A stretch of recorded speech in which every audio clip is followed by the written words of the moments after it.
अत्यंत पूजा पाठ श्रद्धा के साथ हम लोगों की नवरात्रि पूरी हुई। अब आइए जानते हैं कि नवरात्रि का कलश विसर्जन किस मुहूर्त में करना है। कलश विसर्जन में कौन सी सामग्री को आपको रखना है, किस सामग्री को आपको बिल्कुल भी नहीं विसर्जित करना है, क्योंकि यदि वो चीज़ हम विसर्जित करते हैं अपने घर से तो हमारे घर की खुशियाँ चली जाती हैं और घर में नकारात्मक ऊर्जा का वास होता है। तो कौन सी गलती हमें विसर्जन के टाइम नहीं करना है। सबसे पहले तो देखिए दोस्तों, विसर्जन के लिए हाथ में थोड़ा चावल लिया जाता है। विसर्जन कब करेंगे वो भी आगे मैं बताऊंगी, विधि पहले देख लीजिए, नहीं तो वीडियो आगे पीछे हो जाएगी। थोड़ा सा चावल ले लीजिए और माता रानी से क्षमा प्रार्थना कीजिए कि हे माँ, जो भूल हुई, चूक हुई, क्षमा हुई, हमने 9 दिन आपकी सेवा की तो क्षमा करें माँ। और विसर्जन का चावल हम कलश पे और जवारों पे केवल छोड़ेंगे। तो देखिए मैं आपको करके दिखा रही हूँ। थोड़ा थोड़ा आप कलश पे और जवारे पे आप विसर्जन का चावल डाल दीजिए। इसके बाद कलश को थोड़ा सा खिसका देंगे आप। ये विसर्जन की विधि है, नोट करिए। कब करना है वो बताती हूँ। करना है आपको 1 अक्टूबर को, 1 अक्टूबर नवमी के दिन केवल थोड़ा सा खिसकाना है, इससे ज्यादा आपको नहीं करना है। और 10वीं के दिन कलश विसर्जन होगा। पूरी तरह से जो चौकी हटेगी वो 10वीं को हटेगी। 9वीं को कब हटेगा, तो जब आपका कन्या पूजन, कब ऐसे आप जो हाथ में चावल लेकर मैं करके दिखाई हूँ वो आप जब कन्या पूजन कर लेंगे, कन्या पूजन नहीं भी करते हैं तो जब हवन कर लेंगे, आपकी पूर्णाहुति हो जाएगी, तो आप माँ से आरती वगैरह करके क्षमा प्रार्थना करके और तब हाथों में चावल लेके और कलश के ऊपर डाल दीजिए, जवारे के ऊपर थोड़ा सा खिसका दीजिए।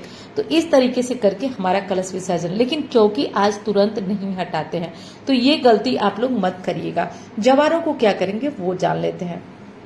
देखिए जवारों को हम क्या करेंगे कि जवारे, अभी तो मैं आपको करके दिखा रही हूँ, जवारे जो नहीं निकले हैं या निकले हैं, देखिए ऐसा नहीं होता है कि जवारे बिल्कुल ना निकले, थोड़े बहुत ये जवारे आपको नहीं निकले हुए हैं इसलिए दिख रहे हैं क्योंकि मैं तुरंत वीडियो बना रही हूँ, आपके लिए वीडियो बना रही हूँ। तो ये उसमें जवारे आपको नहीं, तो हरे भरे जवारे जब निकलते हैं तो थोड़ा सा जवारों को आपको लेकर अपनी तिजोरी में, अपनी अलमारी में रख लेना है जहां आप अपने धन रखते हैं। बाकी जवारों को आप विसर्जित कर सकते हैं या गमले में इन जवारों को, जो नीचे का इसका मिट्टी का बर्तन होता है वो निकाल कर गमले में भी लगा सकते हैं, वैसे विसर्जित करना बढ़िया होता है। तो ये कार्य कर दीजिए। उसके बाद जो फूल पत्तियां वगैरह हैं उन्हें सब चीजों को हटा दीजिए। अब बारी आती है कि फूल पत्तियां वगैरह तो हम सब हटा दिए और माता की जो अलग से आप लगाए हैं फोटो, तो फोटो को भी आप मंदिर में रख दीजिए। और 9 दिन जो आपने फूल वगैरह चढ़ाया था वो अगर गमले में डालते गए तो ठीक है, नहीं तो इकट्ठा। और दक्षिणा क्या करेंगे ये जान लीजिए। दक्षिणा को आप उठाइए और किसी मंदिर में भेंट कर दीजिए, दान कर दीजिए, ब्राह्मण को दे दीजिए। दक्षिणा को अपने पास मत रखिए जो आपने माँ को चढ़ाया है। और चीजें जानिए कि अब आप जो भोग प्रसाद तो चढ़ाए होंगे, पूरी हलवा मिठाई जो भी, वो तो आप खाएंगे। आप उसके बाद अगर 9 दिनों का व्रत है तो आप पारण 10वीं में यानी कि 2 अक्टूबर को करेंगे। और जो लोग अष्टमी का व्रत है वो तो 1 अक्टूबर को माँ का कलश विसर्जन, जो कलश हिलाने के बाद अपना प्रसाद खा लेंगे। तो ये बहुत विशेष जरूरी है। और जो लौंग इलायची आप चढ़ाए थे, उस लौंग इलायची पान का आप प्रयोग कर लीजिए। घर में कोई खाने वाला है तो मीठा पान उसे दे दीजिए, और नहीं तो पान के पत्ते आप फल, जो फूल वगैरह है उनके साथ विसर्जित कर दीजिए। लौंग इलायची को आप चाय वगैरह में डालकर या ऐसे भी आप खा सकते हैं। तो इस विशेष बात का आप ध्यान रखिएगा। अब देखिए जो कलश पे बिछा हुआ हमारा, जो पूजा की चौकी पे बिछा हुआ हमारा कपड़ा होता है, उस कपड़े का आप धो करके और फिर से पूजा पाठ में प्रयोग कर सकते हैं। उसे दान देने की कोई आवश्यकता नहीं है। तो इस विशेष बात का आप ध्यान दीजिएगा। और एक चीज का ध्यान रखिएगा, पारण हमेशा आपको 10वीं तिथि में करना है। करने वाले 9वीं में भी करते हैं, लेकिन सही तरीका है कि हम 10वीं में करें यानी 2 अक्टूबर को करें। जो प्रतिपदा और अष्टमी का व्रत करते हैं उन्हें जो है 9वीं में यानी 1 अक्टूबर को पारण करना है। फूल हो या जो भी चीजें हो उनको इधर उधर नहीं करना है, उनको सीधे विसर्जित करना है। नहीं विसर्जित कर पा रहे हैं, घर के गमले में डालिए, लेकिन इधर उधर पैरों के नीचे आए तो सारी पूजा पाठ हमारी व्यर्थ हो जाती है। तो ऐसी गलती नहीं करना है। और देखिए मान लीजिए हमारे अखंड दीप जल रही है, तो अखंड दीप को कभी भी ठंडा नहीं किया जाता है। अखंड दीप को आप वहीं जलने दीजिए, जब तक घी है, तेल है, तब तक जलने दीजिए। और उसके बाद आप उस दीपक को जो है साफ वगैरह कर लीजिए, जैसे करना है, मतलब उसे उसमें आप एक्स्ट्रा घी तेल नहीं भरेंगे, लेकिन जब तक जल रही है उसे जलने देंगे, उसको किसी तरह से छेड़छाड़ नहीं करेंगे, ये ध्यान रखिए। जो भी फूल है उस फूल को आप नदी में विसर्जित करिए, गमले में डालिए, पैरों के नीचे नहीं आने चाहिए, इस विशेष बात का ध्यान रखिए। और वीडियो पसंद आ रही है तो लाइक करिएगा दोस्तों, आपके लाइक से मैं मोटिवेट होती हूँ, तो लाइक करिएगा। चैनल को आपने सब्सक्राइब नहीं किया तो कर लीजिएगा, क्योंकि मेरा भी हौसला बढ़ता रहे। आप लोगों के बहुत दुविधा भरे कमेंट थे, उसी के लिए मैं ये वीडियो आपको दे रही हूँ। वैसे तो कई वीडियो चैनल पे गई है, तो लेकिन फिर भी ये वीडियो आपको काफी हेल्प करेगी, मुझे ऐसा लग रहा है। जैसा भी हो आप लोग कमेंट में बताइएगा, ताकि मेरी भी संतुष्टि हो। तो अब आती है बात कि हम कलश को तो हिला दिए हैं, अब 10वीं में हम कलश विसर्जन करेंगे, यानी 2 अक्टूबर को। तो गुरुवार का दिन है, मैं कई बार चिल्ला रही हूँ इस बात को। तो सूर्योदय से पहले 6 बजे तक उठ जाइएगा और उठकर चौकी को हटा दीजिएगा। अब देखिए, ये अगले दिन का काम है। 9वीं को हम कलश हिलाएंगे, जो मैं करके दिखा चुकी हूँ आपको। अब 10वीं में हम कलश को हटाएंगे। देखिए, पहले फूल माला जो कलश में हम चढ़ा के रखते हैं, फूल माला हटा देंगे। नारियल को लेके बड़ा विवाद रहता है, तो नारियल को देखिए, मैं तो हमेशा ही बताती हूँ कि नारियल को प्रवाहित करने के लिए रख दीजिए। और जो कलश के ऊपर आप जौ रखे हैं या फिर जो आप चावल रखे हैं, उनको पक्षियों के लिए डाल दीजिए, या नदी वगैरह में भी डालेंगे तो मछलियों का भोजन हो जाएगा। तो इसी तरह से करना है आपको। अब बारी आती है जो पल्लव वगैरह कलश में हम डाल के रखते हैं, उसे भी आप विसर्जित कर दीजिएगा। और कलश के पानी में बहुत ऊर्जा होती है, इस बात का ध्यान रखिए।